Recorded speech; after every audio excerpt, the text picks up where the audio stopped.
Hare Krishna. Welcome to the Srimad Bhagavatam series. We will start with Mangalacharan. I will share the screen.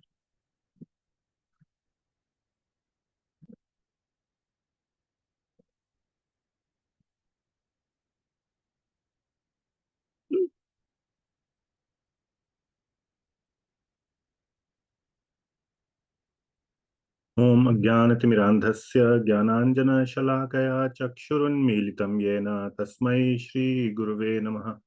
Shri Chaitanya Manobhishtam Sthapitam Yena Bhutale Soyam Rupah Kada Mahyam Dadati Swapadantikam.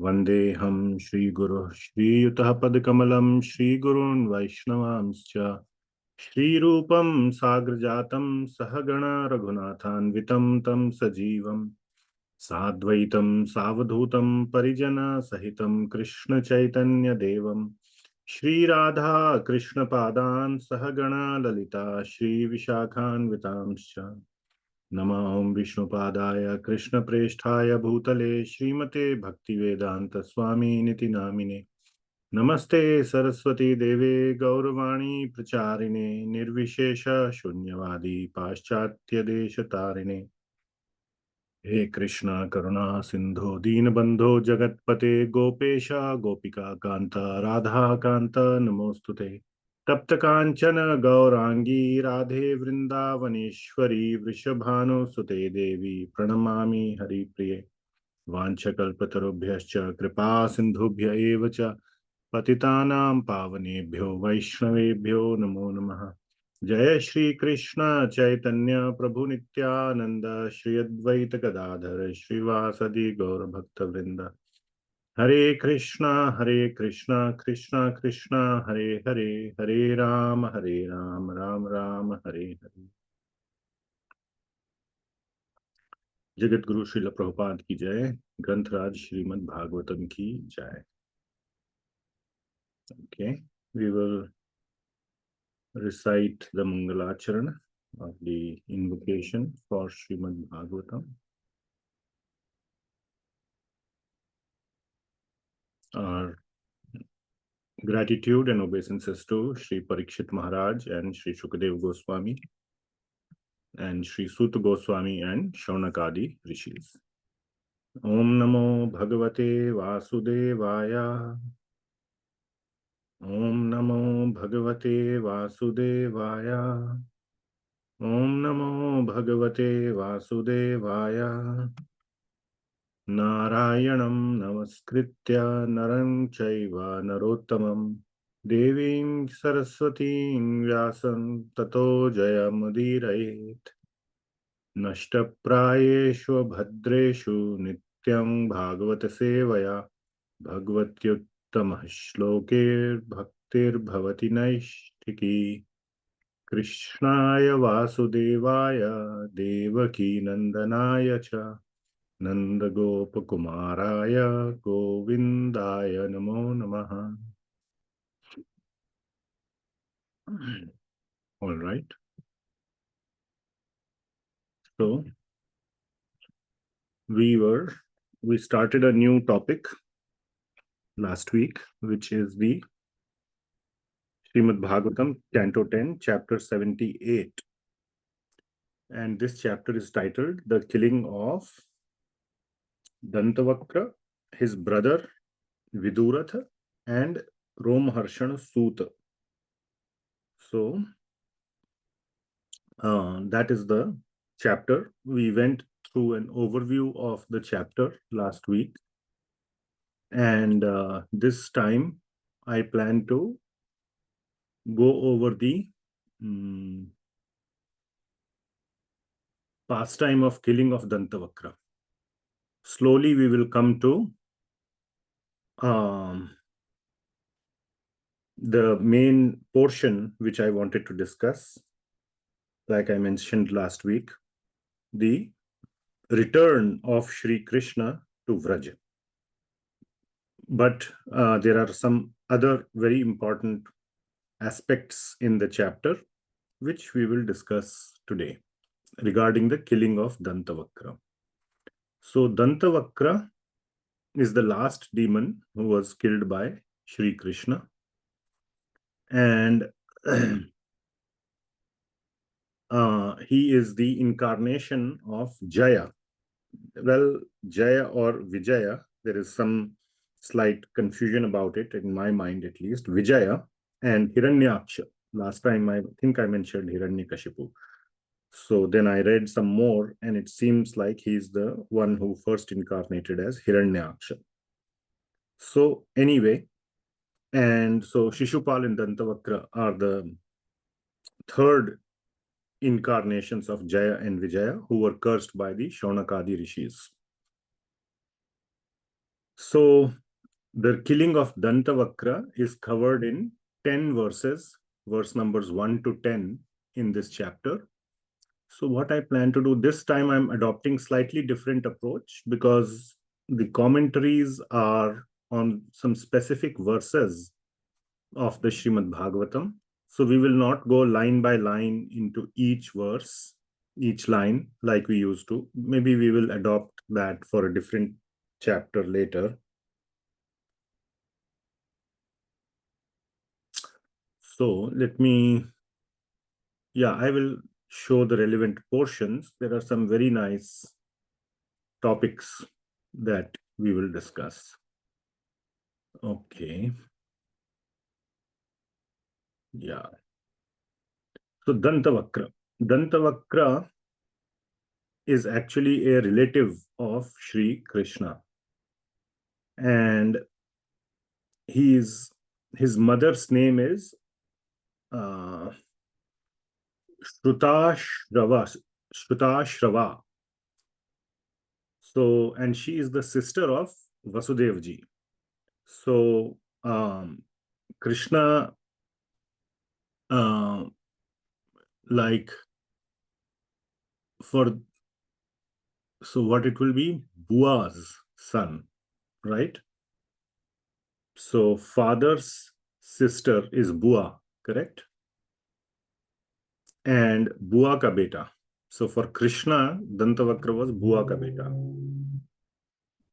So in that sense, they were brothers, cousin brothers. But Dantavakra was very, very inimical towards Sri Krishna. And he was a friend of Shishupal. So we had covered this whole pastime in brief last week. So just I will bring out the main points. That Shishupal, Shalva, and Paundraka, these were the three friends of Dantavakra. And they were all killed by Sri Krishna. And so Dantavakra got very enraged and came to Sri Krishna to attack him. And Sri Krishna very easily stopped him. He attacked Sri Krishna with his club or with his gada. He wanted to kill Sri Krishna or challenge Sri Krishna to fight with him using a gada, because the previous all three of his friends were killed with the Sudarshan Chakra. So he thought that, let me use a different strategy. But Sri Krishna, and then he heard some insults towards Sri Krishna. He said a couple of things, which we will go into great detail today. That, first of all, I'm so happy. It's like when a proud person says, I'm so happy I have found you. I have found my enemy, that today I will finish you. So he is in that sense feeling happy.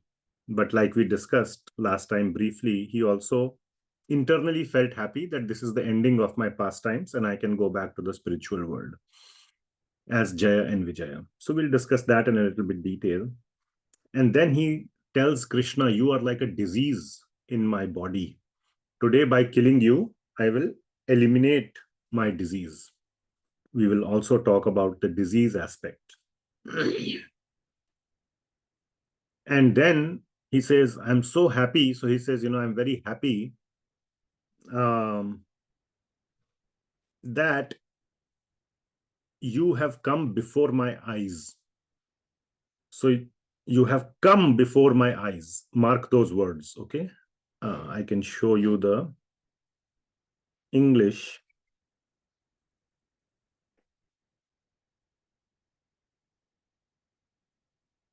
Let me share my screen. Yeah. Can you see the screen? Ji, Prabhuji.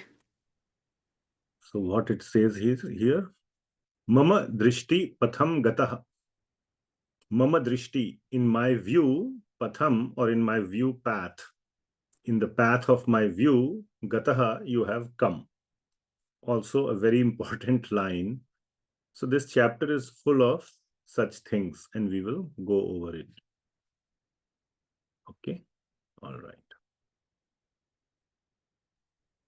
So I will keep this displayed. Maybe we'll go through various sections of the verse, and then we will discuss.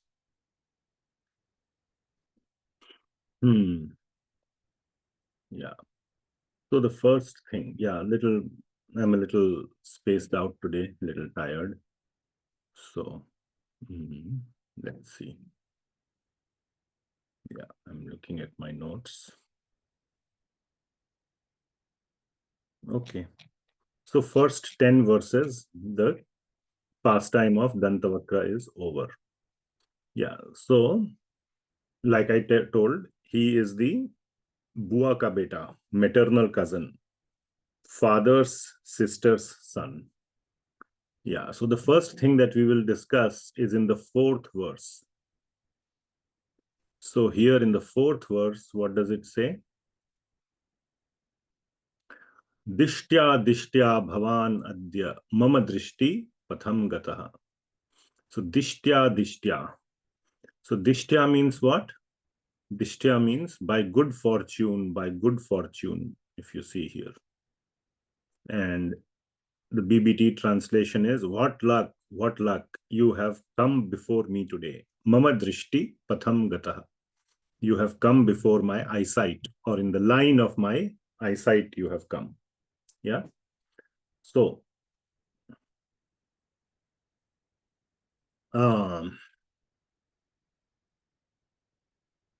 both Sri Sridhar Swami, Sri Jiva Goswami comment on this. Diṣṭyā is like what fortune. So in another sense, in the normal sense, it is that what fortune means the enemy is like becoming happy that my enemy is here finally, and I can kill him.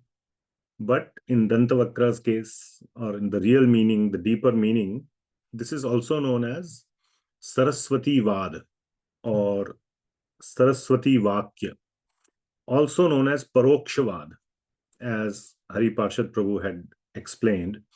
But Saraswati Vāda or Saraswati Vakya also means the same, like there is a hidden meaning. When somebody says these words, it is as if Mother Saraswati is sitting on their tongue, and a double meaning is chosen, or such words come out of the mouth by the presence of Mother Saraswati on one's tongue that it can have double meanings. So this is also known as Saraswati Vakya or Saraswati Paksh or Saraswati Vada or Paroksavada. Double meanings may be there, hidden meaning. So the obvious meaning is what I said. The hidden meaning is that he's becoming happy. What luck, or what fortune. Finally, I can see Lord Krishna, because only after being killed by Lord Krishna, the boon or the curse they got is that 3 lives of demons, you will be killed by the Lord himself. And then finally, after the 3rd life, you will come back to the spiritual world. So in this case, he's becoming happy that finally the curse is over and he will be killed by the Lord and go back to the spiritual world. So that is the first point, that there is rejoicement or rejoicing in the heart of Dantavakra. And a few more things. So here in the next verse, he says that I will kill you with my, therefore fool, I will kill you with my thunderbolt club. So he's challenging Sri Krishna to come fight with him with the gada. And Vajra, Hanishye vajrakalpaya. So I will kill you with my vrajakalpaya. Also like a thunderbolt, or like a vraj made of diamonds. Vajra also means diamonds. So like a very powerful gada is there. Diamond is something which is unbreakable or very hard to break. That is why Duryodhan's whole body had become like a Vrajadeha, a body of diamond. That's why Bhim was not able to kill Duryodhan. So, diamond-based Gada. Okay. But in his mind, Dantavakra is thinking that now diamond is what? Don't we offer nice jewels to Sri Krishna? Right? We ornate or decorate Krishna with various jewels, gems, gold, ornaments. Maybe not these days, it's all gold plated, or, glass, but looking like diamonds, like imitation jewelry. But traditionally or in reality, we ornate Krishna with jewels and diamonds.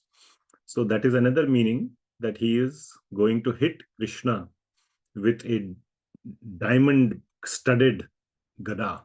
So it is like an ornament. So when demons like this, when they fight with Sri Krishna, even their weapons are like ornaments. Even though they are hitting Krishna with their weapons, in this Veer, in this chivalry bhav, they are like, it's like they are ornating, or they are decorating Krishna with the jewels.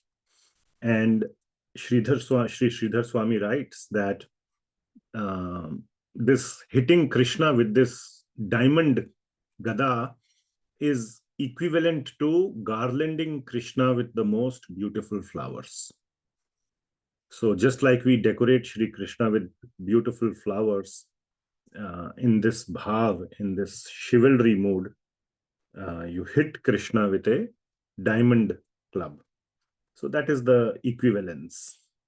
It's a form of worship in the Veer ras. We may do worship in Dasya ras, or in other bhavas, Vatsalya or Sakhya or Madhurya. But how do you worship Krishna in Veer ras? By hitting him with very expensive weapons, very made of gold and diamond and so on. So that is another method of worshipping Sri Krishna. And the point is that the Lord derives pleasure from such interactions. When devotees offer nice flowers, nice incense, nice, things, the Lord is pleased. Similarly, when the Lord is hit by all these wonderful weapons, then also the Lord is pleased. So the devotee takes it upon himself to please the Lord with these kind of offerings. It may sound counterintuitive, but these are the offerings of the devotee, in this case Jaya and Vijaya, whichever one it is, Dantavakra, to the Lord. However, it doesn't mean that Dantavakra is a devotee. Is he? He's a demon. So, but he is also Jaya and Vijaya. So that is the next topic we will deal with today. How many of you have this sort of doubt or this question in your mind, that when we see Hiranyakashipu, only in the case of Jai Vijay I'm talking, okay? Not other demons like Vena or Kamsa, but primarily Jai Vijay. They were the very, very nice associates of the Lord Vishnu in the Vaikuntha Lok. And they were just doing their job. And these 4 naked kids, small boys, showed up at the door. Now imagine 4, small children. They did not know who they are. Of course, it's the spiritual world and they are supposed to know. But still, let's say that they did not know, and you cannot allow 4 small children without clothes into the assembly of Lord Vishnu. So that would be disrespectful. So they were doing their job, and they stopped the four Kumaras. And then there was a little argument happening. And then the four Kumaras cursed Jaya and Vijaya. So there is this thing that, they were doing their job and they were being devoted to Lord Vishnu, and they got cursed. And little bit of like some kind of a unfair thing happened. And then these two nice devotees, Jaya and Vijaya, became the worst kind of demons. Then the question arises that when they are demoniac, or when in their, like as Hiranyakashipu or as Shishupal or Ravana or Kumbhakarna, Dantavakra, do they know that I am devotee? Or of course they don't know that. Are they just acting to be inimical to the Lord? Is it just a stage performance? Internally they know that I am a devotee. I just have to show everybody that how foolish or how big demon I am. No, they are really bad people. They are really, really bad. I mean, Hiranyakashipu is really bad. He tried to kill his own son, who was a devotee. Ravan kidnapped Mother Sita and did so many other atrocities. He wanted to kill Vibhishan. He was stopped, saying, no, let me not kill my own brother. Let me just let him, or send him in exile.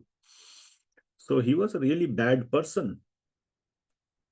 So how do we understand that when they are incarnating as demons, what is their mentality? What happens to them? They were devotees. How can they act as demons? As Parshad, as associates of the Lord, we can understand. Like, Balramji or Sankarshan, Anantashesh, he comes down as Lord Balram. Or Mother Lakshmi, she comes down as Sita. Or Rukmini Devi. That can be understood, that they are coming, the mood is the same of service to the Lord, and it's just a different situation, a different Leela.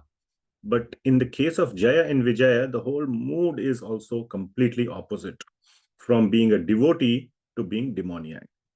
So how many of you had, or at least thought about this as a question, that how to understand the demons as being devotees of the Lord in the spiritual world? Yes.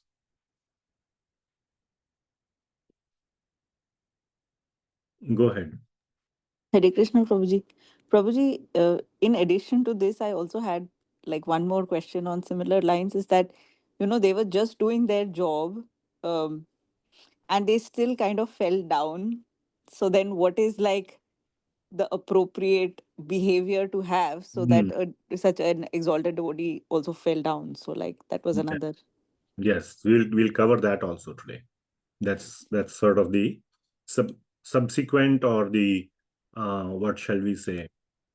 It leads into that discussion as well. Ji. Thank you, Prabhuji. So did you have this question in your mind about like how Jay and Vijay could become such demons? What? Yes, Prabhuji, I thought about it when I was I mean, especially with like Ravan and Kumbhakaran, I had thought, because that was like, I mean, literally you're putting your hands on like the consort of the Lord. How does that, like, it Makes just goes. sense. Yeah. Or even Prahlad Maharaj, how can you try to kill such a devotee of the Lord and your Ji. own son? So mm, this is explained by the acharyas in the commentaries, and I will expand on it a little. And hopefully, it was a very nice sort of engagement of, or personal sort of diving into this topic, and I will share with you what I have learned. Okay, so a very important verse we will see here. Vyadhim deha charam yatha. So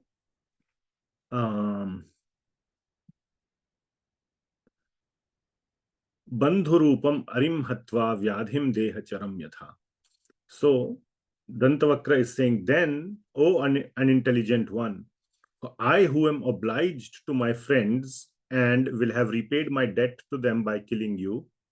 So bandhu-rūpam ariṁ hatvā. So my enemy disguised as a relative, bandhu-rūpam, but you are my ari. Okay, so very significant words here. Bandhu-rūpam ari. Okay, so you are my relative, bandhu-rūpa, but you are an ari, enemy. Hatvā, I will kill you. Vyadhim dehacharam yatha. Who are like a vyadhi. Vyadhi क्या मतलब होता है vyadhi का? Janma, mrityu, jara, vyadhi. We say these are the four things, right? So jara means old age and vyadhi means disease. है ना? So disease, it is said here, disease. So you are like a disease on my body. Dehacharam yatha. So you are like a disease walking, charam, walking on my body. And so very bad words have been used by Dantavakra. Now they are very significant, and the whole sort of philosophy is uncovered from this. So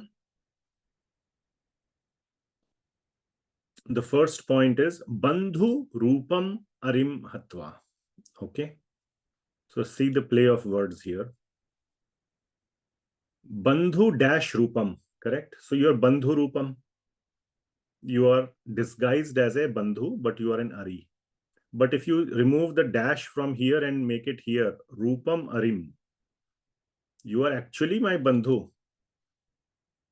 Means you are the Supreme Lord. You are just disguised as a ari. Okay. And hatvā means killing, or I will kill, but also it can be that you will kill me and remove the disease on my body. That part is correct, that I will kill you and I will throw away the disease on my body, but you will kill me and remove my disease. What does it mean? What is the disease in that case? In the normal case, vyadhi is Krishna, isn't it? Krishna is the disease, he's saying. You are the disease of my body. Today I will kill you and therefore I will get rid of the disease in my body. Now, if we take the opposite meaning, bandhu-rūpam ariṁ hatvā. My dear friend Krishna, who is appearing like an enemy, perceived, or in this lila, you are my enemy. You will kill me, hatvā, or upon killing me, vyadhim dehacharam yatha. What is the vyadhi in this interpretation? That is the question. Any? The curse, Prabhuji. The curse, okay. All right. So yes, if you keep going down that line of thought, what is the vyadhi?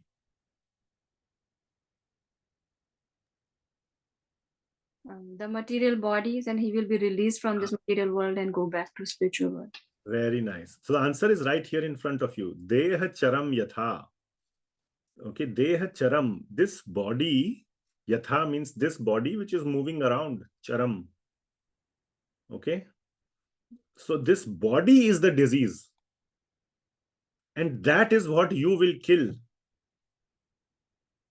Okay, my dear friend, who appears like an enemy, you will kill this disease in the form of this material body which is moving around. Are you following? So if you were to do an alternate translation, it would look like this. Are you following that?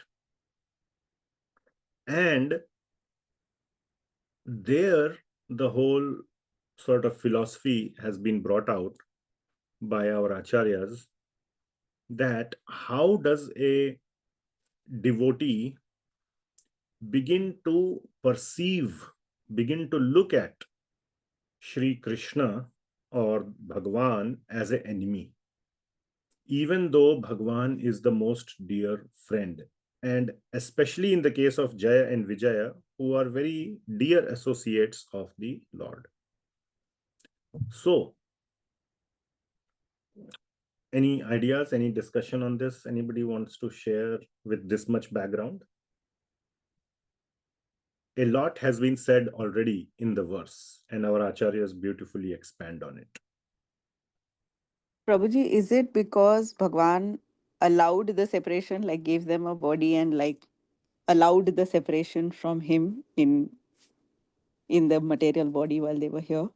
Yes, yes, true. So like that is how he's the enemy, that why did you separate Okay. me from my Lord, kind of. Okay. So you're saying Bhagwan is the enemy because he allowed it to happen. I mean, it could be a reason, I don't know. Yeah. And But the question, yes, but the question is different. That is not my question. That why do they consider the Lord as the enemy? Not that. They are devotees. So I could give an alternate answer that the devotee always accepts happily whatever the Lord sends, isn't it?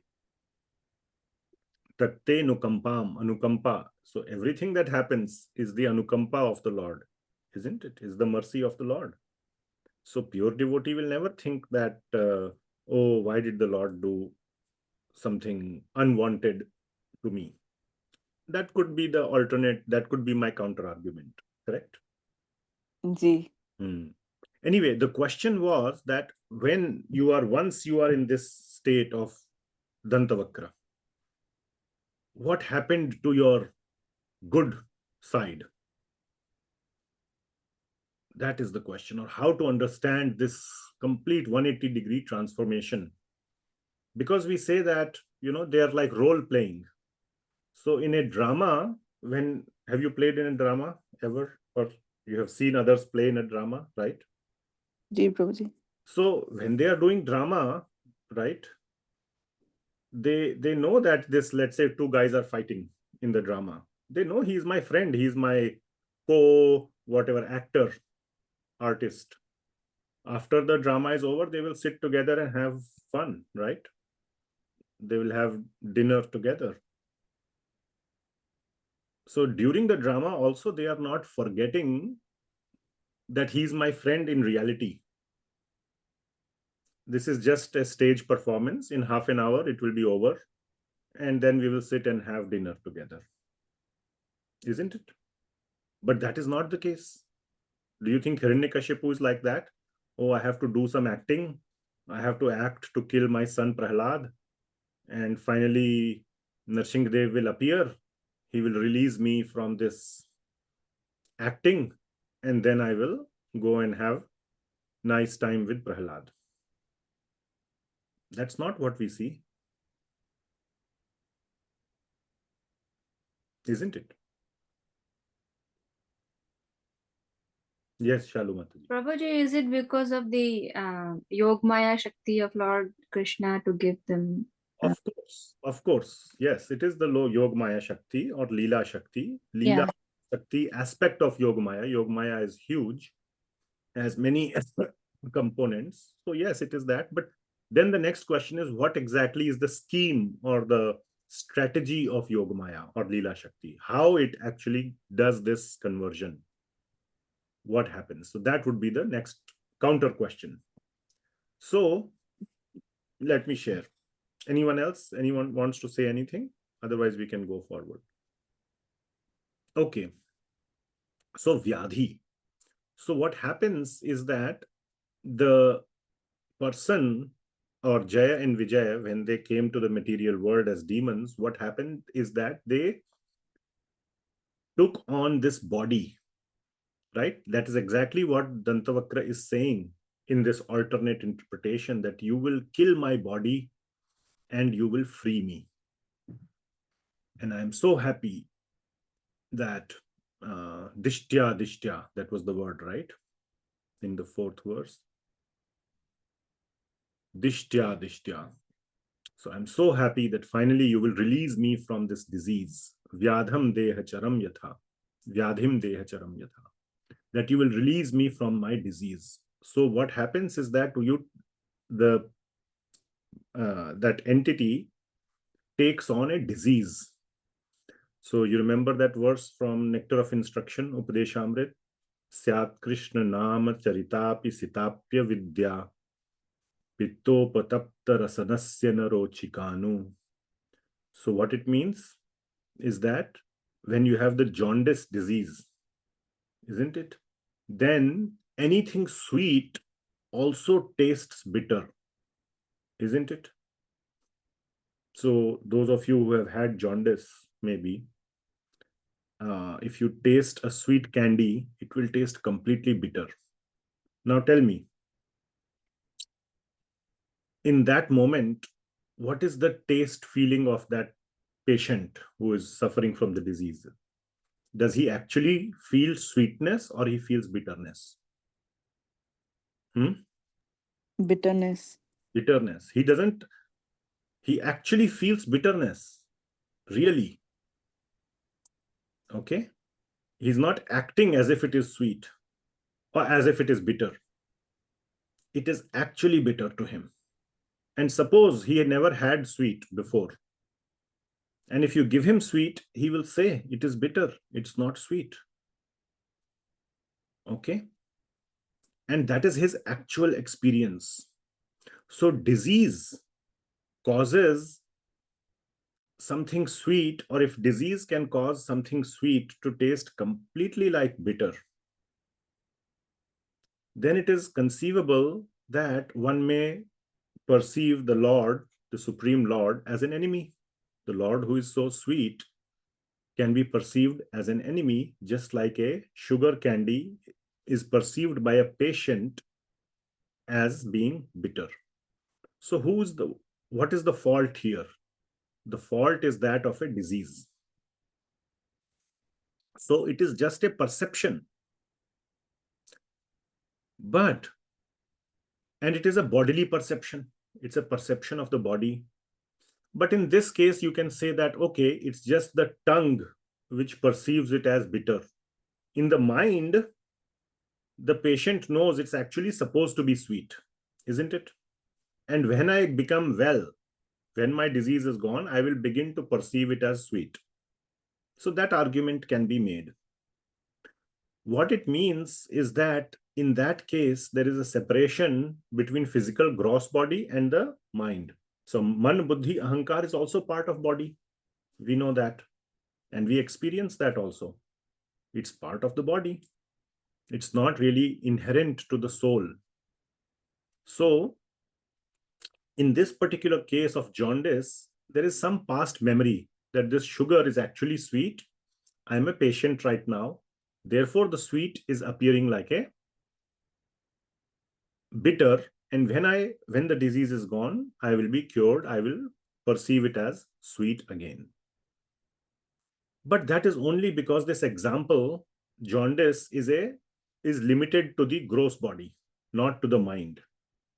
Now consider some mental disease. I don't know the name of such disease. Maybe, I know some people, when they are in this mental disease case, they become like completely like mad. Even their caregiver, maybe their spouse, husband or wife, or parent or child, whoever, like very close, when the disease happens, their mind is affected. Even to the caregiver, who is a very close friend or relative, they will treat as enemy. Have you seen such situation? So I have seen some such situations, and I won't take any names, but in that moment, the patient, even the mind, looks at the caregiver, who is a very close family person, also as an enemy. And in that moment, that person really feels like an enemy. Really. You want to kill the person. But the caregiver continues to give care, because from his perspective, it is just a disease. Do we treat such a person badly, the patient? No, we try to. It's very hard, very, very hard for the caregiver it can become. Jaundice case is very simple. At least the mind is functional. You can tell the person, please take your medicine, you will become well. Even the person knows I am diseased. But in this kind of mental disease, the person himself doesn't even know he has a disease. He will say, hey, I am well. What are you doing? You're mistreating me. You're torturing me. You are my enemy. But everybody else knows that this person has a disease. Correct? Can you, at least if you have not seen such a person, but can you imagine that this could be the case?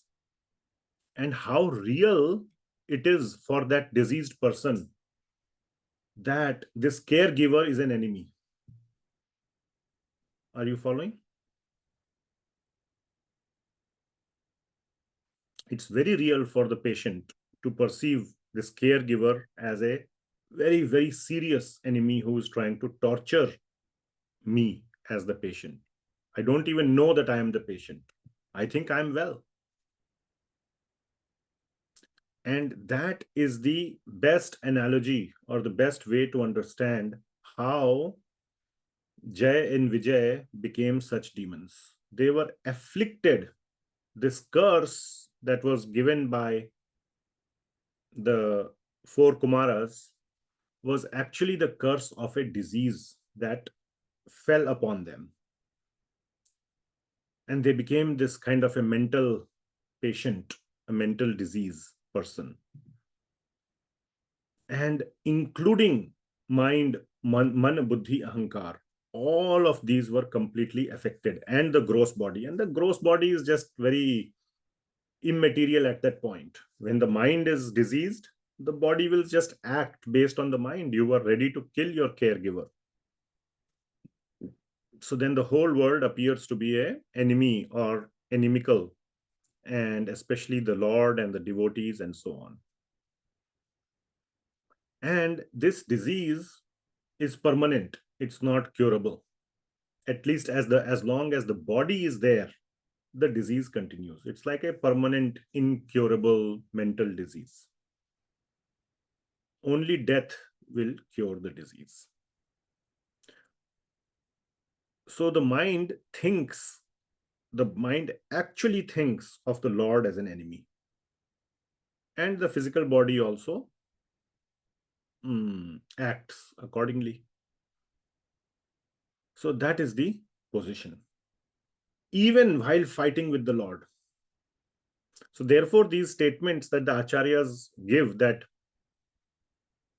Dantavakra is thinking as Bhagwan, as bandhu, who is just like a ari, they are like the hidden meaning. It's not that Dantavakra is actually thinking like that, or that he is thinking when he said, dṛṣṭyā, dṛṣṭyā, oh, I'm so fortunate, now I'm going to get killed. No, he is actually saying it with enmity. The hidden meaning there is like that, to show these things are it's like the Saraswati paksha, like I mentioned, for us devotees to understand the reality or how this Lord's energy, Yog Maya, works. Okay, so he is actually inimical to the Lord. Now, when one gets killed, after getting killed, one realizes. So even when Ravan was dying, and similarly, in the case of Shishupal and Dantavakra, their soul enters the body of Krishna, then they become purified. Ravan, when he was just in his last moments, he realized the position of Lord Ram and begged forgiveness from Sri Ram. So in their very end moment or after death, their swarupa or their original persona or their personality becomes evident. So that is the discussion on vyadhi. And yeah.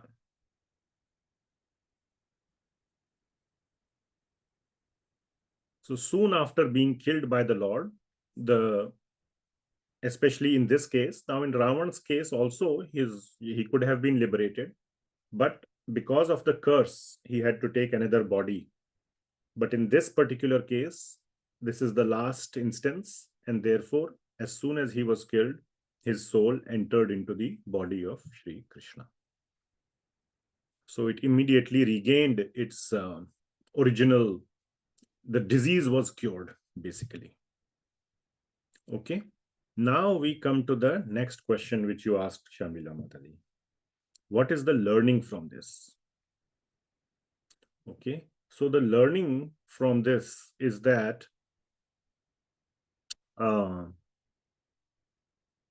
we are also like small Dantavakras. Okay. Dantavakra, Shishupal, Ravan, Kumbhakarna, Hiranyaksh, Hiranyakashipu, they were big demons. Basically, who is a demon? Who is completely opposed to the Lord or is attacking the Lord. Now, we may not attack the Lord, but we are at least in some sense opposed to the Lord.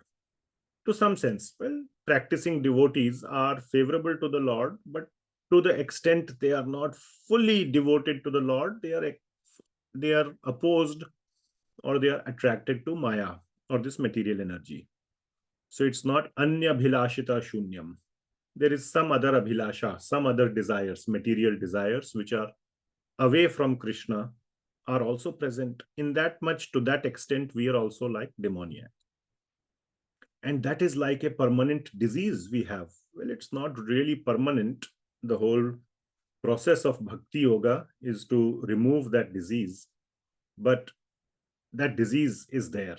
So we had this whole discussion in last 15-20 minutes about the disease which caused Jay and Vijay, who were devotees, to become so inimical when they came to the material world, because they were covered by this disease.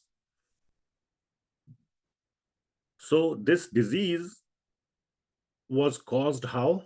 What was the cause of the disease of Jay and Vijay? The curse. Okay, and what was the cause of the curse? They didn't let the They didn't what? they didn't let the Kumaras enter to meet the Lord or seek his darshan. So in some sense, we can say that they did some Vaishnava aparadh. Okay, it is a little nuanced. They were doing their job and all those things are there. That's a whole different discussion. But still, let us see it in that way, that there was some element of a offense to these four Kumaras who were pure devotees of the Lord by this time. When they entered Vaikuntha, they became pure devotees simply by the smell of the tulsi leaves. Prabhuji, it was also due to their ignorance, because even if the being in spiritual world, they couldn't identify that is Kumaras are the... Yeah. So due to their ignorance and for whatever reasons, ultimately we can say, at least we can see it in the way that they committed some offense to the four Kumaras. The point is that in their case, this little offense to the four Kumaras caused the curse. The curse was just a means, intermediate means, but the result was this disease, vyadhi. So far we have been having this discussion on this word vyadhi, right? So this vyadhi was, given to them, or they were afflicted by the vyadhi, by this disease due to this Vaishnava aparadh. So this just goes on to say how significant or how serious this Vaishnava aparadh is. So we must be therefore equally very, very, very careful about not committing offense towards pure devotees. So the four Kumaras were pure devotees of the Lord, and we must be so careful towards such a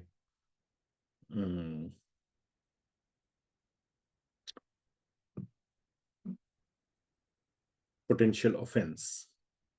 So that is the sort of one of the learning that we get from this. And what was the result when they became, the first incarnation of Jay and Vijay was?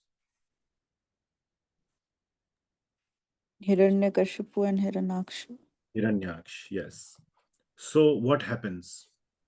Did they begin their suffering? Let's take the case of Hiranyakashipu. What happened? Maybe Shamlila Mataji, you can be the sort of the responder to the questions. Did they start suffering from the disease from day one? They probably did, because it was not like one fine morning he got up and was antagonistic. He was born in a demon family. So given that he also sent Prahlad Maharaj to like that demoniac school. Wait. So again, answer my questions.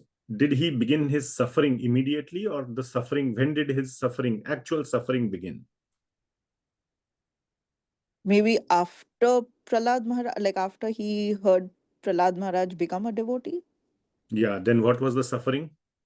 that how is my son not thinking that I am the greatest? Why is he like a Vaishnav now? Or why is he not listening to me? Right. Yeah, and the final suffering was what? I mean, when he says, "Where is your Vishnu? Is he here?" And the kid says, "Yes, he's in the pillar." And then So what is the final suffering that he suffers? death. On death, yes. He got killed in a very Brutal brutal manner. way. His stomach was ripped apart, right? Right. So what we can see, the point I'm trying to make is that the suffering did not begin from day one. In fact, he became more and more and more powerful, isn't it? Ji. And can we say that his happiness increased, assuming that material happiness also counts as happiness? Whatever, Yes. power, so many people following you and, saluting you, all those things are good, right? We all, feel good if that happens. So we can say that suffering did not begin on day one. But did the disease begin on day one? Based on the Yeah. discussion we had? Yes, the disease began, but the suffering did not. It was kind of like. Yes. So remember what you just said. Disease began on day one, but suffering did not. Right? Ji. Ji. Okay. Then how do we understand that you have a disease but no suffering? What kind of disease is that? Disease, generally we understand, means the suffering is there. So then the question becomes, death or your child not listening to you, we understand those as sufferings. Is there any other kind of suffering which we may not see as suffering? Because I am making an assertion that disease brings along suffering. I am saying that is true. That's not negotiable. Don't question the fact that disease does not bring suffering. It does. That means there must be some other kind of suffering which we are not calling as suffering, or which we are unable to identify as suffering. Are you following the line of thought here? Ji, Prabhuji. What is that suffering? Or what could it be? Thinking that I'm enjoying here in the material world when I'm away from God, like there's no God consciousness, but you think that you're enjoying, but you're really not. Okay, good. You're on the right track. So anybody else? Now I'm opening it up to everyone, especially those who have studied Bhakti Rasamrita Sindhu. This is why Bhakti Rasamrita Sindhu is so important. Doesn't it talk about prarabdha and aprarabdha karma? What is Yes. aprarabdha? Shamlila Mataji. So a prarabdha is the karma which is like in your stockpile. It's there, but you're not like suffering or enjoying for it right now. Let's just call suffering. Let's forget the enjoyment or the punya karma separately. Let's keep it aside. Right. Right? The example I give usually in that case is like smoking. Right. Right? When do you feel the suffering of smoking? Like maybe 20 years after or something. Whenever you get lung cancer, let's say, right? Right. On day one, does it give happiness? I don't know if I have not smoked, but for those who have smoked, it appears like it gives happiness, right? That's why they smoke. Isn't it? Ji. So does it give happiness on day one? Probably, yes. Just like Hiranyakashipu, right? Right. But does smoking give suffering on day one? No. No. Let's say you are a doctor. As a doctor, what would you say? Is it giving suffering on day one? Yes. What suffering? I mean, it's a prarabdha that is like building up. It's Building, yeah. So it's slowly eating up your lungs, right? right. Every cigarette eats your lungs. Your lungs plus the people around you suffer. Sure. Let's assume you are smoking in a forest. Right. Anyway, so the point I'm trying to make is that there is suffering even from day one. And that suffering in this case, in the case of Hiranyakashipu or demoniac people, when they are afflicted with this disease of being averse to Krishna, what is the suffering or the consequence of that on day one from Bhakti Rasamrita Sindhu?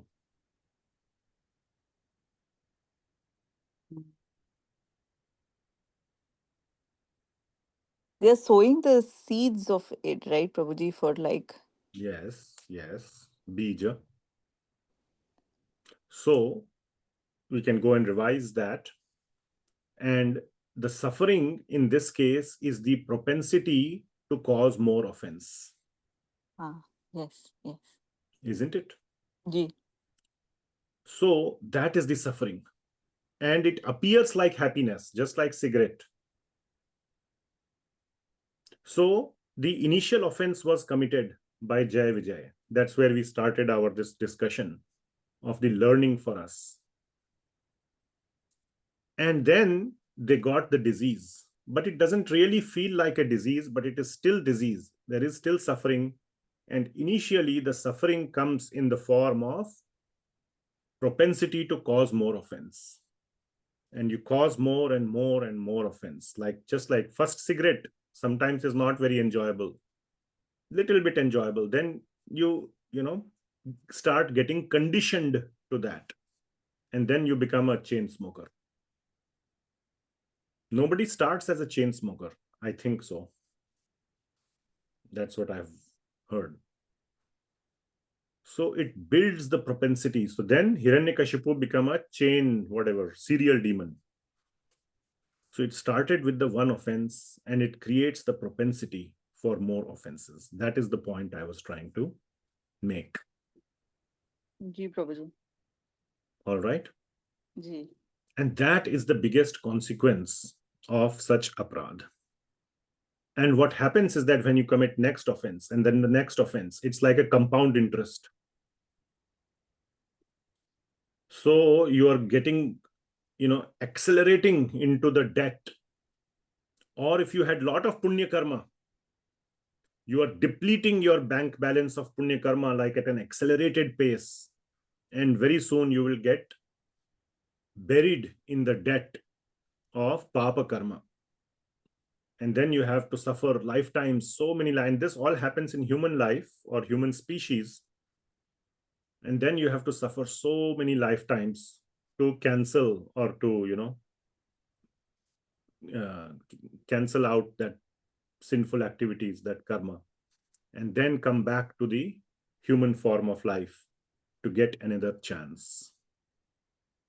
So we must be very, very, very careful of offenses. And in this case, and for amongst all the offenses, the highest offense is considered to be Vaishnava aparadh. Because in that case, even Bhagavan is helpless to help. Just like Durvasa Muni.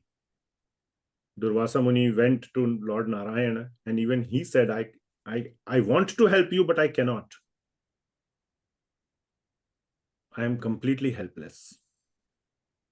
So even Bhagavan cannot help. Only the devotee to whom you have caused offense can help. So that is the sort of the whole discussion I wanted to have. There are more topics to be covered today, but that is a big part of the discussion as to how to perceive the transformation of Jay Vijay. When they come into this material world, they are completely like flipped. Like, what happened to this guy? Like, how can you get so flipped? And what happens? It's like a disease, permanent disease, body associated with the body, including mind, man, buddhi, ahankar. And then it's like one is completely flipped. And the cause is initial Vaishnava aparadh, which creates the propensity for more aparadh. And then you keep accelerating down. It's a downward, like a vicious cycle downward, and you end up in a deep hole. So that is the summary of the discussion. All right. Thank you so much, Prabhuji. That was such a eye-opening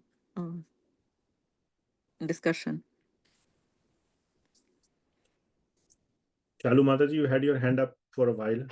Yes, Prabhuji, I don't know why, but my thought went to having pride and arrogance also cultivating due to past all these things. Yes, yes, definitely. And that make you more and more, because you don't listen to anybody and you keep going on same time. That is they are the intermediate effects, ultimately resulting in the propensity to cause more offense. So yes, definitely, that pride and arrogance increases, and one feels that there are no consequences and one can do what they want, and they continue to commit offenses, and they keep digging themselves into deeper and deeper hole. That propensity to cause more offense, the mechanism for that is, or the enabler for that is the strengthening of the false ego. The falsity of the ego becomes higher. True ego means we are servant of the Lord. We should not do anything that the Lord doesn't like. Right? Bhagavad Gita, chapter 12, verse number 13 to 20. Bhagavan says all the things he likes his devotees to do. And there it is full of these qualities: tolerance, forgiveness, friendship to all living entities, all these things.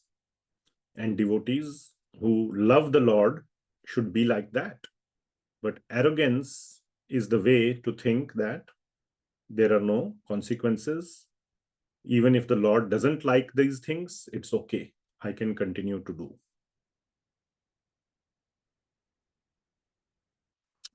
All right. So that was this sort of philosophical side of the discussion, but stemming from this sort of double meaning of this line, bandhu-rūpam ariṁ hatvā vyadhim dehacharam yatha. Okay. So these two lines, you can see how much is acharyas have, twisted it and churned it and given this whole sort of understanding. And this was actually the last opportunity for the acharyas to give this, because this is the last demon. So if they don't give it now, then there is not going to be future opportunity to talk about demons, and especially Jay Vijay, that, so they gave all their understanding here. Of course, they also gave it in small brief, and then I expanded more on it. So, yeah. Now we will go back to text number 4, where he says, dṛṣṭyā bhavan adya mama dṛṣṭi-pathaṁ gataḥ. So what is the meaning of this? Chalu Mataji, can you read this translation? Raising his club, the reckless king of Karusha said to Lord Mukunda, what luck to have you come before me today. So what is the translation of these two lines? Last two lines? What luck. It's my good fortune. And mama dṛṣṭi-pathaṁ gataḥ. Finally, you are in front of me. You have come before me today, right? Now, Shri Jiva Goswami, the wonderful Acharya says that what is the meaning of gataḥ?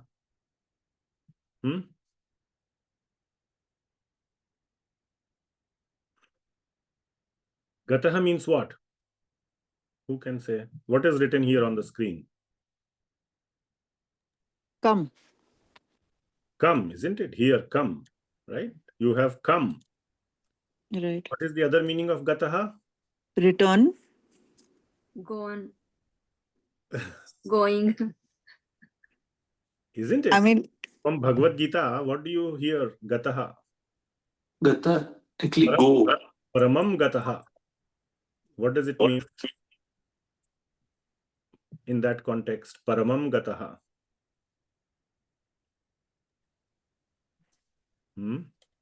It's gone. One goes to the supreme destination, right? So many times Krishna says. So what does gataḥ mean? Come or go? Go. In here, then if you look at the other way, it's like going, finally I'll be going to the spiritual world. Okay, no, I'm not talking about that now. That could be actually another meaning. But now we are changing topic. He says, Mama dṛṣṭi-pathaṁ gataḥ. Okay. You have come before me today. Okay. Mukundam. My dear Mukunda. My dear Krishna. Not dear, let us say. Krishna, Mukunda. You have come before me today. Right? That is the standard meaning. Now, if we change gataḥ to mean go, which is not, we are not changing. That is the other standard meaning. Okay. So there also, when Saraswati Devi is sitting on the tongue of Dantavakra, she made him speak in this way. He could have spoken something else also, right? But he used the word gataḥ. Okay. So Sri Jiva Goswami says that gataḥ means go. Mama dṛṣṭi-pathaṁ. My dṛṣṭi, my eyesight, the path on which I am looking, you will go in that direction. And it is said that when he was killed, he was looking towards Lord Krishna. No.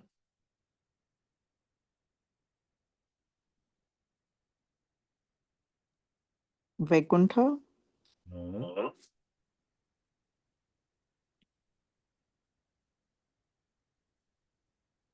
You didn't listen to last class? I listen, Prabhuji. Listen means listen with mind.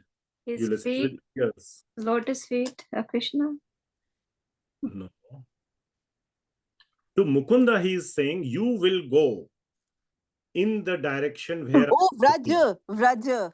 Yes. After killing Dantavakra, Krishna goes to Vraja. So he is saying that you will go in the direction in which I am looking. Mama dṛṣṭi-pathaṁ gataḥ. I am so happy, so happy.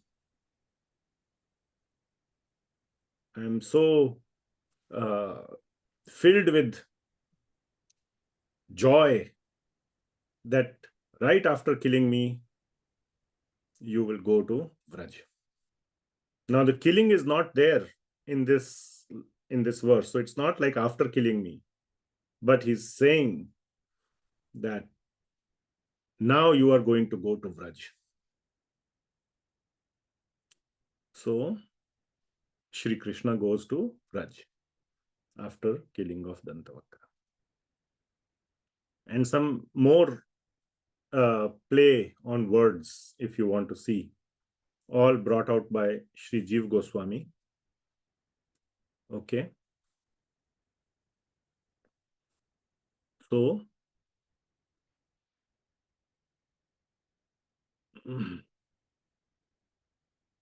here, diṣṭyā bhavan adya, that he's feeling happy. Why is Dantavakra feeling happy? The meaning is that, okay, his enemy is before him, but what is the inner meaning? That he will now get to go home. This will be his last life. This will be his last life. He's happy, isn't it? And therefore, he's also, what you say, welcoming the Lord, isn't it? And that's why he said, the gada in the next verse, Vraj kalpaya, not Vraj, sorry, Vajra kalpaya, that he welcomed the Lord with his diamond gada, like a ornament, isn't it? So he's welcoming the Lord. The mood is what? Of welcoming or of glorifying the Lord. And then he's saying, now you go to Vraj.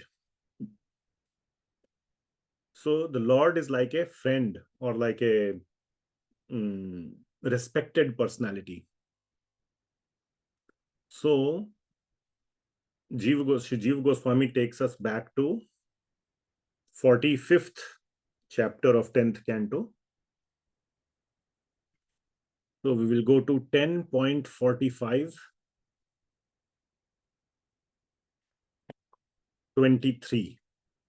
So 45 is Sandipani Muni, but before that, later on he goes to the ashram of Sandipani Muni, but he first releases his parents, Ugrasena and all, and then finally he turns to Nanda Maharaj. Okay, so here you will see that the Supreme Lord Krishna, son of Devaki, along with Lord Balram, approached Nanda Maharaj. Now, this is a very heart-wrenching conversation that happens between Krishna and Nanda Maharaj. And Krishna says that, so Shamlila Mataji, can you read these 3 verses? Ji Prabhuji. Krishna and Balram said, O Father, you and Mother Yashoda have affectionately maintained us and cared for us so much. Indeed, parents love their children more than their own lives. Text 22. They are the real father and mother who care for, as they would their own sons, children abandoned by relatives, unable to maintain and protect them. Now, you should all return to Vraj, dear father. We shall come to see you, our dear relatives who suffer in separation from us, as soon as we have given some happiness to your well wishing friends. So, as soon as we have given happiness to your well wishing friends. The Sanskrit here is that Eshyamo vidhaya suhridam sukham. Eshyamo means we will come back. We will come. Vidhaya, as in like after causing, vidhi vidhan, it happens or it cause, bestowing. Suhridam sukham, happiness on the suhrida, on the well-wishers. So this verse is being quoted by Sri Jiva Goswami because now Dantavakra has become a well-wisher.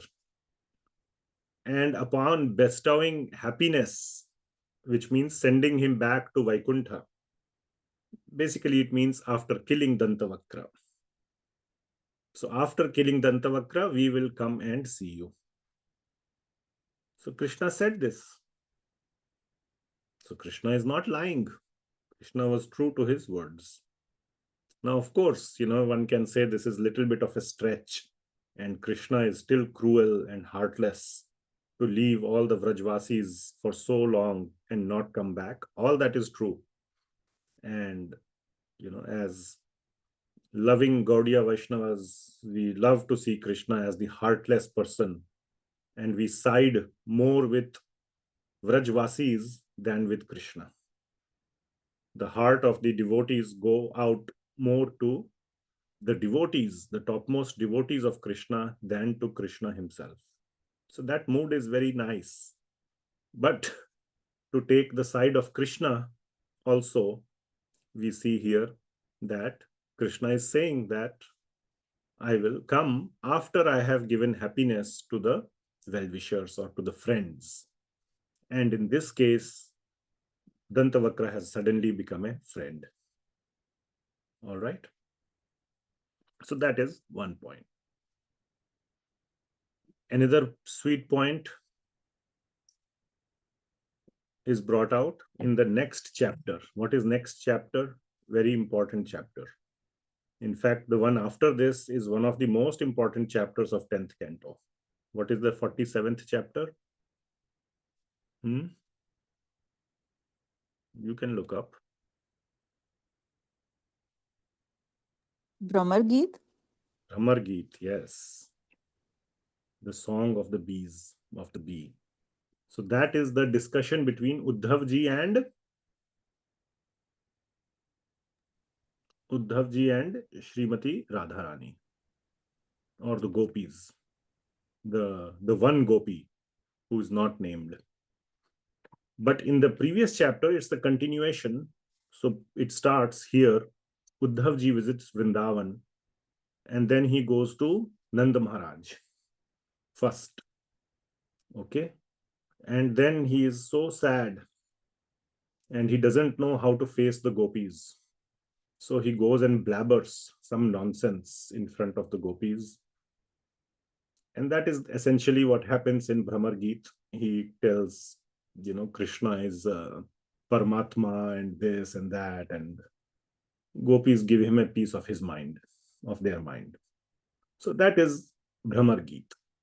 But here itself, Uddhavji also gets a deep understanding of the mood of Nanda Baba, Nanda Maharaj, and sees the devotion and the love of Nanda Maharaj and Mother Yashoda towards Sri Krishna.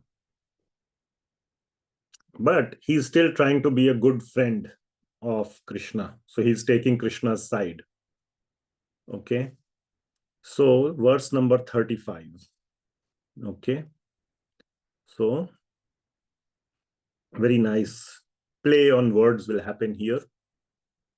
So what it says, the verse, hatvā kamsam ranga madhye pratipam sarva satvatam yad aha samagatya Krishna satyam karoti tat. So little bit you can understand. Hatvā kamsam ranga madhye. After, hatvā means after. Hatya means like kill. Hatvā means after having killed. Hatvā kamsam ranga madhye, in that arena, ranga madhya, in that sacrificial arena where, all that Malla Yuddha and all was happening. Pratipam sarva satvatam. That when the enemy, and here it is referring to Kamsa, of the sarva satvatam, of the Yadus, will be killed. So hatvā kamsam ranga madhye, who is the enemy of the Yadus, yad aha, what he spoke to you, samagatya, about coming back. So Uddhavji is saying, remember after killing Kamsa, he told you, I will come back. Krishna satyam karoti tat. My friend Krishna is very truthful. He will definitely come. He will keep his promise. Satyam karoti. Whatever he said, he will hold his word. He will walk his talk. So Uddhavji is being a very nice friend of Sri Krishna and assuring Nanda Baba that Krishna will come back. Are you following? So Shalu Mataji, can you read this translation? Having killed Kansa, the enemy of all the Yadus in the wrestling arena, Krishna will now surely fulfill his promise to you by coming back. Okay. So Krishna will fulfill his promise about coming back. So now, why it took so long for Krishna? Krishna killed Kamsa really long back. So much time has passed. Many years have passed. Decades have passed. So has Krishna fulfilled his promise? No, not yet. Okay. Then what happens? How is Krishna keeping his promise? So two possibilities are there, or connected. The possibility here. So now see the play on the words. So what it is said, hatvā kamsam rangamadhya. After killing Kamsa in the rangamadhya, in that arena, middle of the arena, rangamadhya, middle of the arena, or within the arena, pratipam sarva sattvatam. Pratipam. So that play happens on the word pratipam. That who is the enemy of all the Yadus. Now, Kamsa is also from the Yadu family in that sense. He's also a relative of Krishna. He's also Mama of Krishna. So, Kamsa, Dantavakra, they are all related. But he's an enemy of the Yadus. That is what is said here. Now, Pratipam, who is the enemy? What does Pratipam refer to here? Shalu Mataji, what Pratipam? Who is Pratipam referring to? Don't know, Prabhuji. It could also be Krishna because of him, all the other will start attacking. Krishna? No, it is saying the enemy. Pratipam means enemy. So it is referring to Kamsa, right? Having killed Kamsa, the enemy of the Yadus. Right? Pratipam sarva sattvatam. But if you put a comma here after madhye, now in Sanskrit there is no comma, or right? So after having killed Kamsa and the enemy of the Yadus, okay, that means there could be some other enemy of the Yadus also. Possible? Now, of course, it could have been said differently. Therefore, this is the correct meaning, that Kamsa, who is the enemy of the Yadus. Otherwise, there could have been Cha and some other enemy of the Yadus, or the name would have been given, or something like that. But one interpretation is, and the enemy of the Yadus. Who that enemy is, we don't know. So one interpretation is that this is referring to Dantavakra.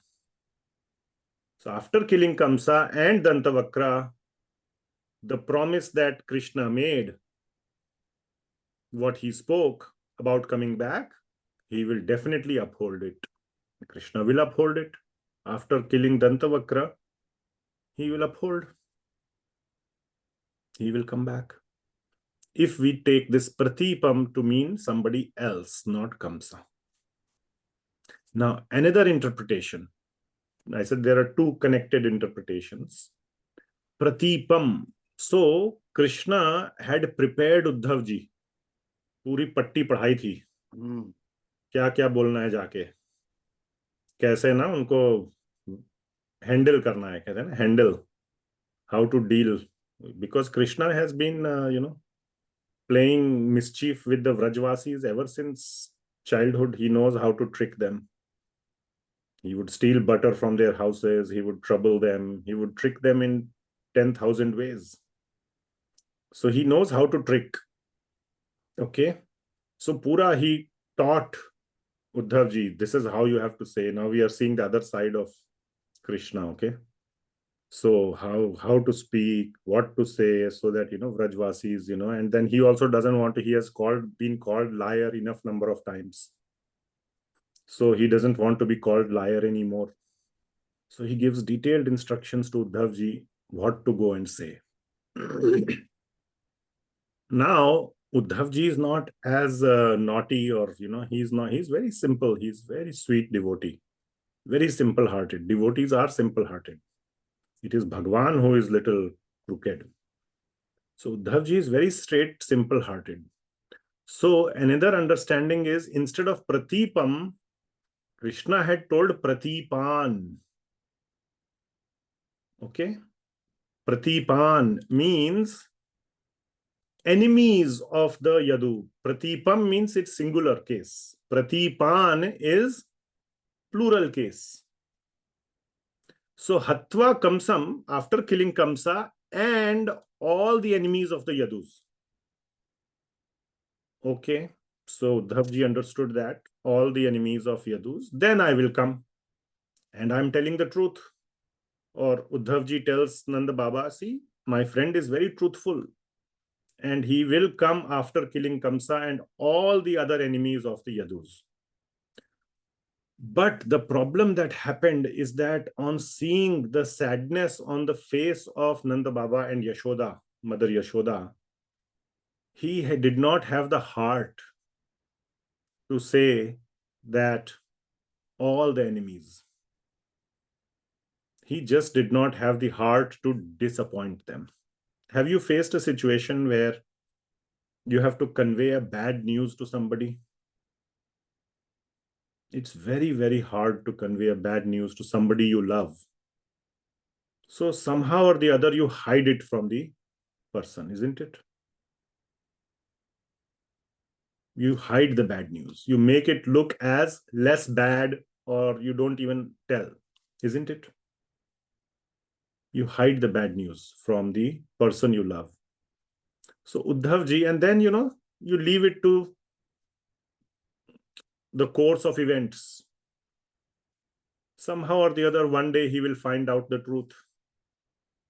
And, at least I don't have the heart to tell the truth, isn't it? Don't you feel like that sometimes in conveying bad news to your loved ones? I hope there is never such a situation, but you can imagine like that, or you might have seen it in movies or drama. So in the same way, Uddhavji simply did not have the heart to convey such a bad news to Nanda Baba. His heart would be completely shattered. He was worried, instead of a slow death, he will cause immediate death. Better to live for some time more and die slowly than to die immediately.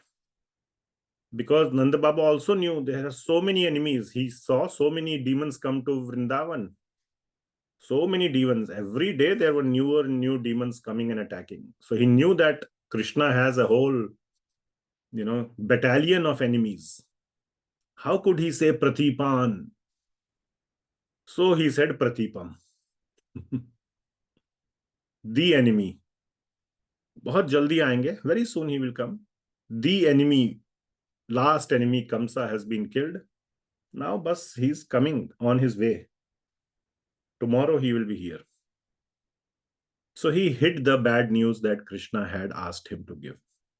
But Krishna is truthful. He added that part. That part he did not omit, that Krishna is truthful. Because he is really true friend of Krishna. He wants to defend his friend. He wants to uphold the character of his friend, that Krishna is truthful. But at the same time, he did not convey the full truth that Krishna had asked him to convey, because he simply could not tolerate or stand the impact it would have on Nanda Baba and Yashoda Ma. And so the slip of the tongue occurred, or just in that moment, he reduced the magnitude of the bad news and converted Pratipan to Pratipam. So that is the wordplay in this verse. But Krishna meant after killing all the demons, and Dantavakra happens to be the last demon, and Krishna will be true to his promise. He will go to Vraj right away. Right away he will go to Vraj. Okay? So there is no fault in Krishna. Jiva Goswami gives a whole paragraph explaining how there is no fault in Krishna. And this devotees fully agree. Krishna has no faults. Even in his crooked leelas, there is extreme sweetness and truth. He steals for a reason, steals butter for a reason. He apparently tells lies for a sweet reason. He leaves the Vrajvasis for a sweet reason, for thickening of the love and the separation. He does all those things for a very sweet reason. And Krishna is always right, he's always true, and he is fully sweet. That is the strong belief of the devotees, and it manifests or appears to manifest in crooked ways. And there is sweetness in that crookedness. But end of the day, it is just sweetness. So that is the meaning. So I hope you got a sense of what our acharyas are saying.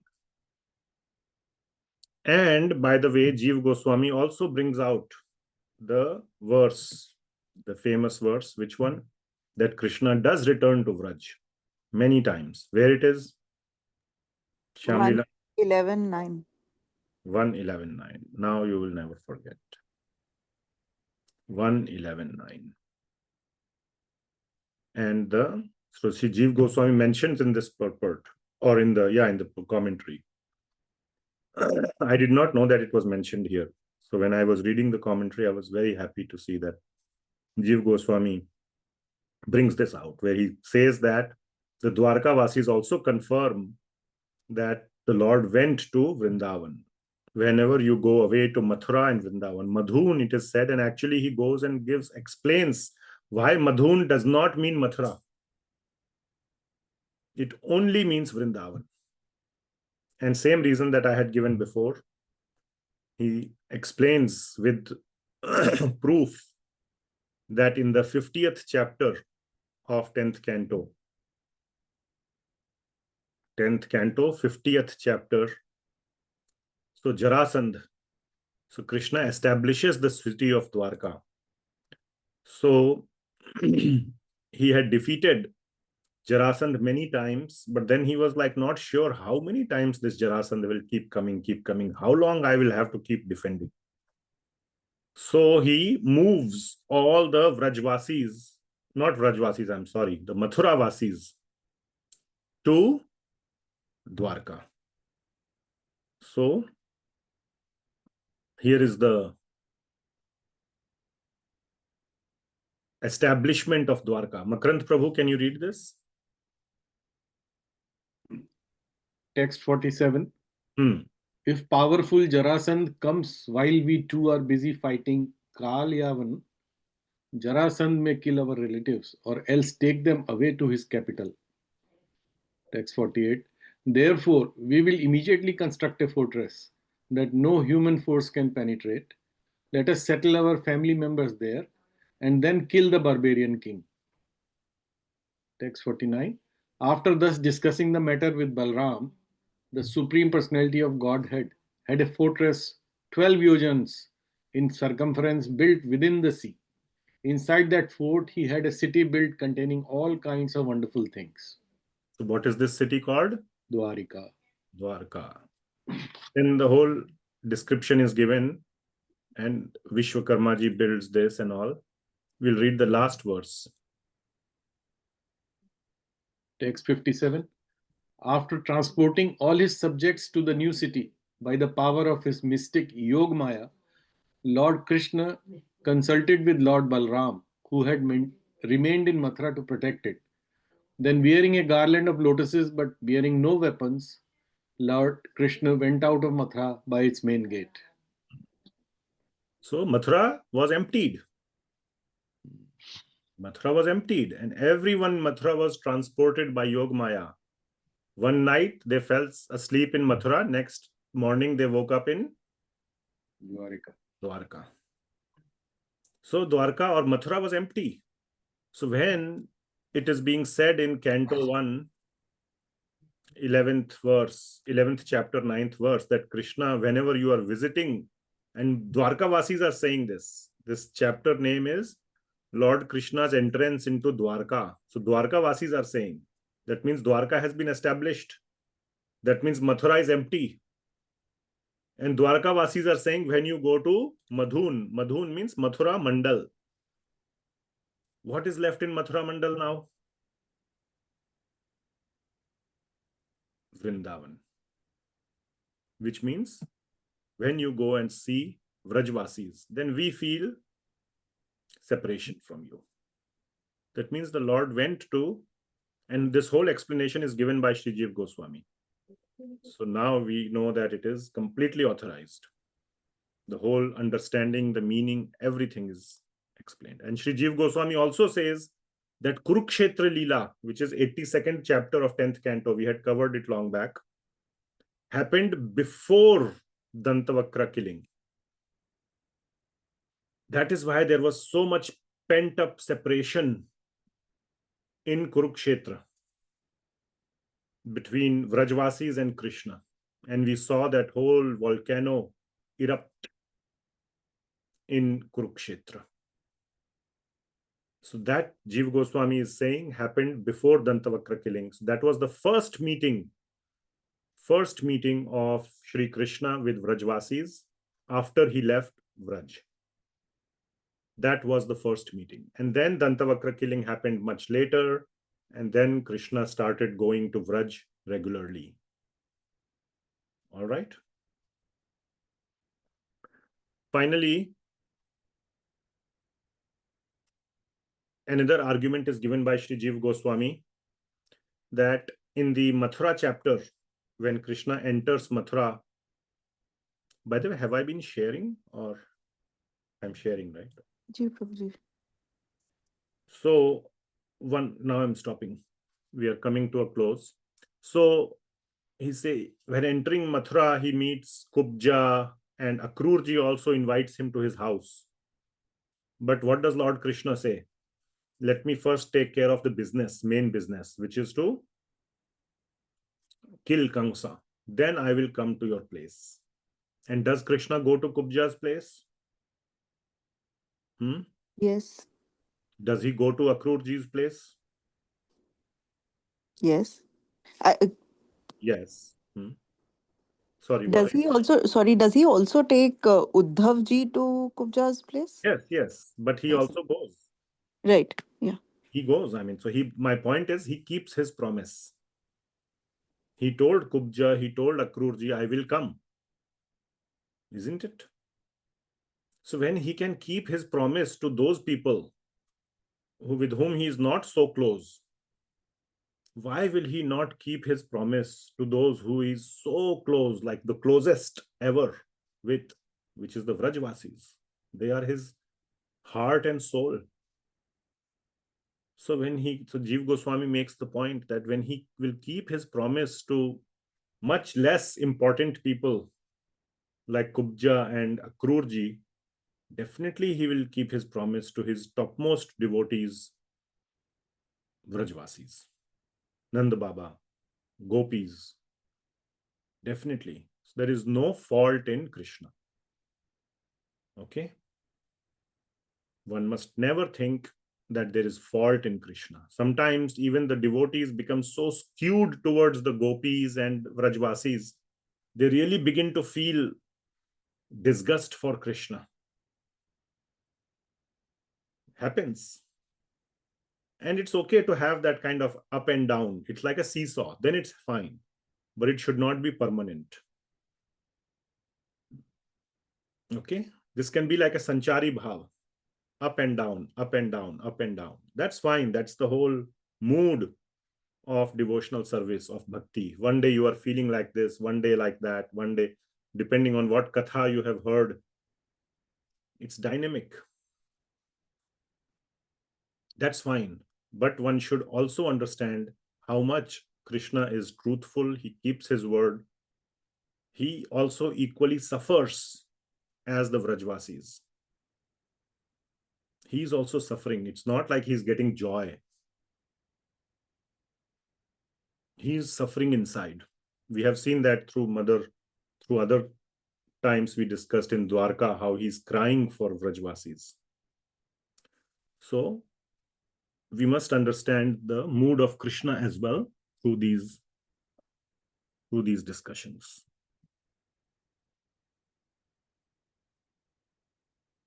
Okay, we will stop here. Any comments, questions?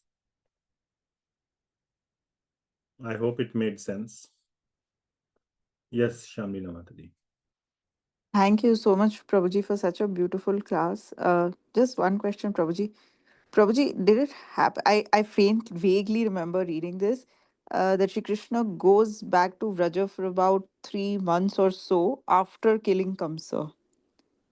Yeah, that is not, yes, definitely. And there are multiple accounts given in other Puranas. Ji. Yeah, but not as per Bhagavad Purana. Ji. Okay. Thank you so much, Prabhuji. Thank you so much. Such a There are beautiful. so many other interpretations, like Krishna never leaves Vrindavan. What to speak of going back? But they are from Padma Purana and other Puranas, and they are all, and as we said, this is not mathematics, which means only one correct answer. Okay? There are multiple interpretations, all being simultaneously correct. So they are all correct interpretations. But yeah, when I said he doesn't go back on, I should have mentioned, I have mentioned in previous classes, again, within the confines of Bhagavad Puran, which is our Mool Pramana, the entire Gaudiya Vaishnav Sampradaya is standing on Srimad Bhagavatam. And of course, other supporting Puranas and further commentaries and writings of our acharyas. But the Mool Praman is Srimad Bhagavatam. So as per Bhagavatam, he does not. But still, it is hidden within that as to how he does, like we have been discussing. Ji. Thank you so much, Prabhuji. Thank you so much. As per Bhagavad Puran, he never returns. Never. Only one word is there in 1.11.9. That one word, Madhun, is the only word, direct reference in Bhagavad Puran that he returns. Everything else is interpretation through commentaries. If you remove that one word from entire Srimad Bhagavatam, just one word you remove, then there is zero proof, literally zero, that Krishna ever came back. This whole Dantavakra, everything we have been discussing is all interpretation. That Dantavakra was looking in the direction of Vraja, and Uddhavji said, after killing many enemies or all the enemies, he will come. All that is, in Paroksavada, hidden meanings. Direct meaning or direct reference is not there except that one word. And based on that one word, our acharyas have taken and other Puranas, but from Bhagavatam, that one word, have taken the acharyas and devotees take the line of thought that Krishna returned many times. Okay? Thank you so much, Prabhuji. Thank you so much. All right. All right. Thank you so much. Thank you. Grantraj Srimad Bhagavatam ki jai. Jagat Guru Srila Prabhupada ki jai. Hare Krishna. Hare Krishna. Hare Thank Krishna, Prabhuji. Thank you so much.